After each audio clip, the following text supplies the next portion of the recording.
Iran America Israel युद्ध में cease fire हुआ। अब इसे सीज फायर कहें या न कहें, यह भी बड़ा सवाल है। जैसे अनिश्चित ट्रंप है, वैसे ही अनिश्चित ये सीज फायर दिख रहा है, क्योंकि गुरुवार को लेबनान में इजरायल ने 10 मिनट के भीतर 100 बम गिरा दिए।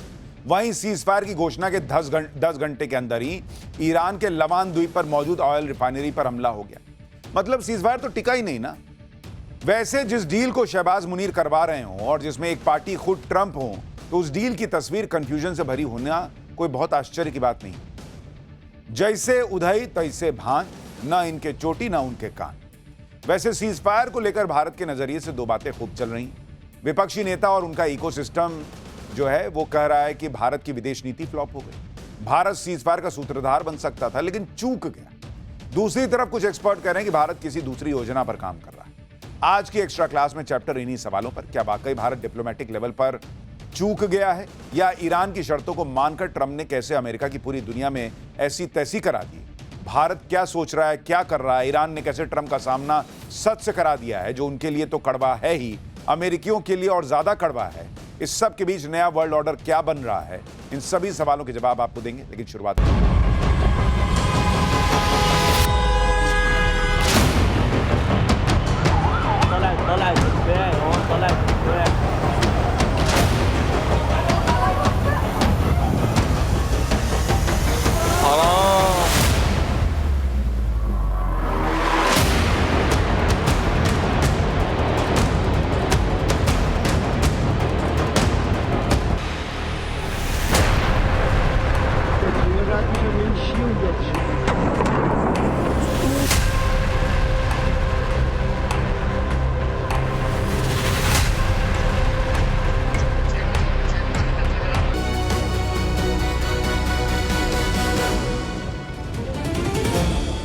ईरान की तरफ से जो शर्तें ट्रंप ने कथित तौर पर कूड़ेदान में फेंक दी थी, अब उन्होंने उन्हीं शर्तों की लिस्ट को कूड़ेदान में घुस कर निकाला है। इंटरनेशनल मीडिया के मुताबिक इस्लामाबाद के टॉक शो में अब इन्हीं शर्तों को मानने के लिए ट्रंप और अमेरिका दोनों झुके हैं।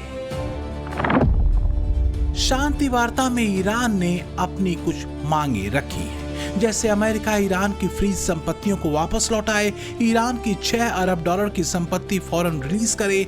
इतना ही नहीं, ईरान ने यह भी साफ कहा कि अमेरिका फर्स्ट नीति पर सीज फायर नहीं होगा। ईरान ने इससे पहले कहा था कि अमेरिका की फितरत ही धोखा देना है। इसके साथ ही ईरान ने यह भी शर्त रखी कि लेबनान में भी फौरन सीज फायर हो। हालांकि खबरों के मुताबिक अमेरिका ने इन शर्तों पर हामी नहीं भरी है।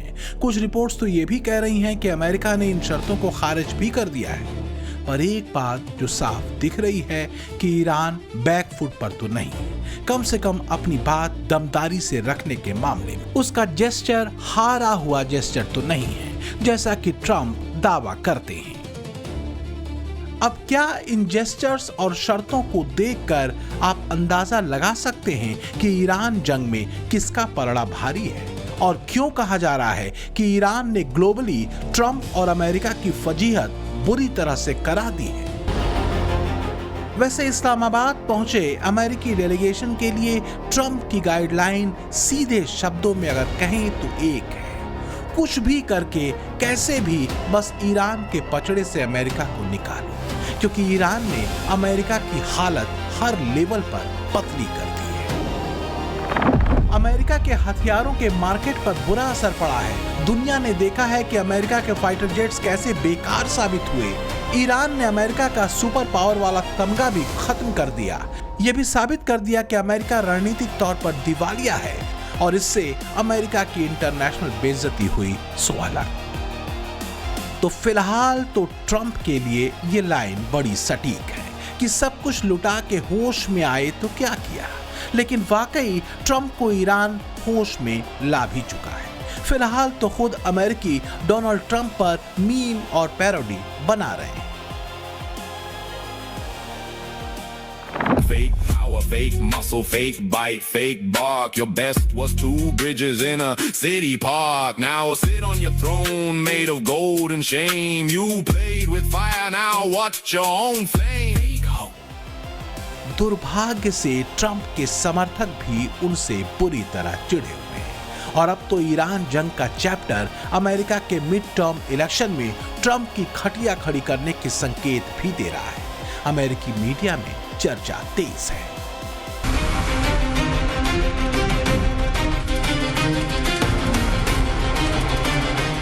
दुनिया संकट के दौर में है। मिडिल ईस्ट के तनाव ने, ईरान युद्ध ने दुनिया को अनिश्चितता से भरे दौर में ला खड़ा किया है। इस अनिश्चितता ने वैश्विक शांति को खतरे में डाल दिया है। इस्लामाबाद में पाकिस्तान की मध्यस्थता में ईरान अमेरिका के बीच बातचीत चल रही थी और उधर इजराइल ने ताबड़तोड़ हमले लेबनान में हिजबुल्लाह ठिकानों पर किए।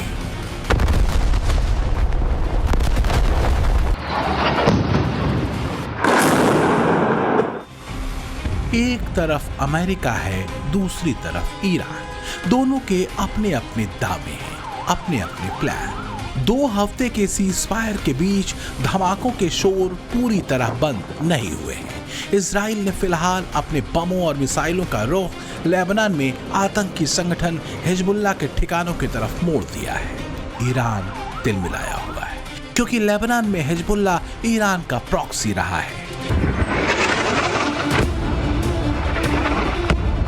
ईरान युद्ध में अमेरिका की तरफ से 2 हफ्ते के सीज़फायर के ऐलान के फौरन बाद गुरुवार को लेबनान के कई इलाकों में इजराइल ने करीब 10 मिनट के भीतर 100 से ज्यादा बम बरसा दिए थे। इधर लेबनान में बम गिरे, उधर सोशल मीडिया पर पाकिस्तान के शेख चिल्ली प्रधानमंत्री शहबाज का एक्स पर किया गया पोस्ट तेजी से वायरल होने लगा, जिसमें शहबाज ने ईरान और लेबनान में सीज़फायर का दावा किया था। ईरान के विदेश मंत्री अब्बास अरागची ने तो शहबाज के ट्वीट को साझा करते साफ कह दिया कि सीज़फायर और लेबनान पर हमले एक साथ नहीं चल सकते।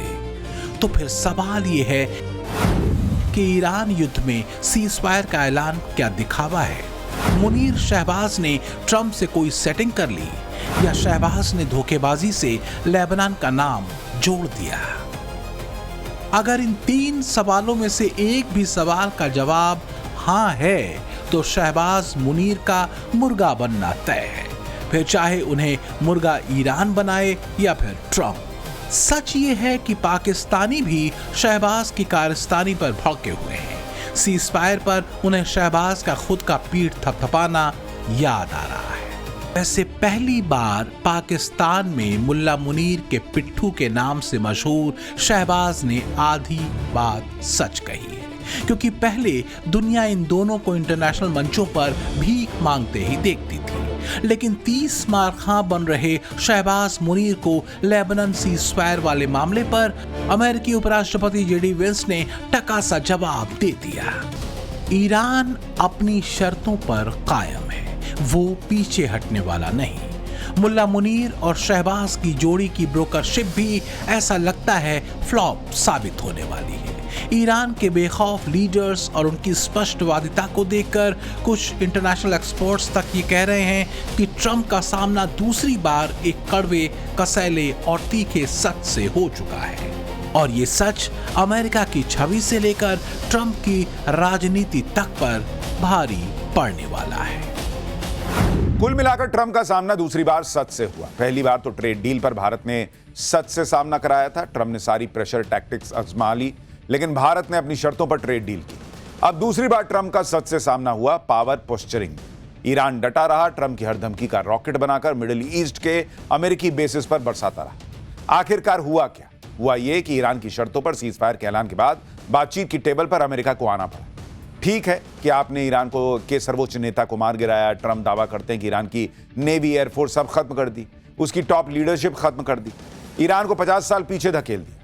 पर इस दावे के बराबर आज की तस्वीर यह है कि ईरान अमेरिका को ठोक रहा है, हॉर्मुज को कंट्रोल कर रहा है। ट्रंप का ईरान के 10 पॉइंट एजेंडे पर चर्चा के लिए सहमत होना बता रहा था कि ट्रंप को सच्चाई का अंदाजा मिल गया कि ईरान से निपटना मुश्किल है।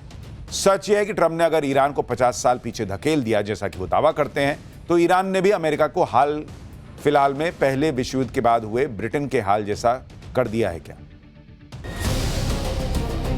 दूसरी बार सत्ता में आने के बाद से ही ट्रंप के तेवर 7वें आसमान पर रहे। एक ऐसा शख्स जिसने किसी पर भरोसा नहीं किया, आज दुनिया का सबसे अविश्वसनीय किरदार बन चुका है।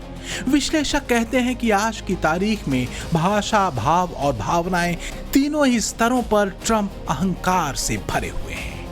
और ट्रंप का यह अहंकार दूसरी बार उनके सत्ता संभालने के फौरन बाद सामने आ भी गया था, जब मैक्सिको कनाडा तक को उन्होंने धमकाना शुरू किया था।